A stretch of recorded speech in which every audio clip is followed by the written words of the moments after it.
direttori, ci sono bravi direttori, ci sono direttori capaci e poi c'è Tremonti. Oh! Mi applaudo da solo, come fanno i cinesi. Senti Chiara, Sì. Allora, che cosa ti porti dietro di quell'esperienza Giro 2014?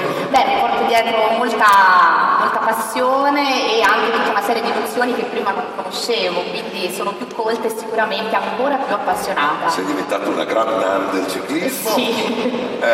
So che adesso non ti occupi esattamente di biciclette, ma è un ottobre parecchio caldo. Sì, è un ottobre caldo perché ho 2 film in uscita, tutto molto bello che esce il 9 di ottobre per la regia di Paolo Ruffini e il 23 di ottobre soppopera per la regia di Alessandro Genovesi. Entrambi sono prodotti dalla Colorado Film, c'è l'amministratore delegato Alessandro Zai in sala e il soppopera sarà il film che il 16 ottobre aprirà il Festival del Cinema di Roma. Beh, tutto molto bello per usare il primo titolo, ti ringrazio, entriamo nel vivo di questa presentazione. Sì. Se non ti spiace, anzitutto i ringraziamenti, quelli che di solito si dimenticano, quindi Assolutamente. se mi dimentico qualcuno perdonatemi fin da ora. A nome della Gazzetta e di RCS Sport ovviamente un abbraccio, un saluto, un ringraziamento a tutti voi. Ogni anno abbracciate con emozione, con passione il Giro d'Italia. Grazie, il Giro d'Italia è ancora oggi un grande fatto di popolo, è un fatto che parla di milioni di tifosi,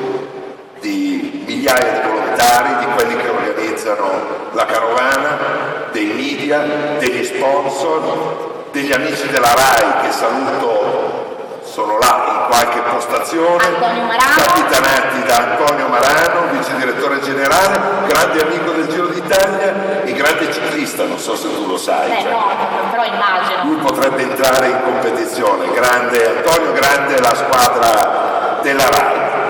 Ma tutto questo sarebbe impossibile, inutile senza se... loro, i nostri protagonisti. Esatto, senza i grandi campioni che illuminano le strade rosa del Giro d'Italia. E allora introduciamo. Proviamo a farli illuminare anche loro dalla regia, per cortesia. Ed eccoli qua, sono Rigoberto Urán, Fabio Aru, Nasser Buanni, Julien Arredondo, Alberto Contador e Michal Kwiatkowski.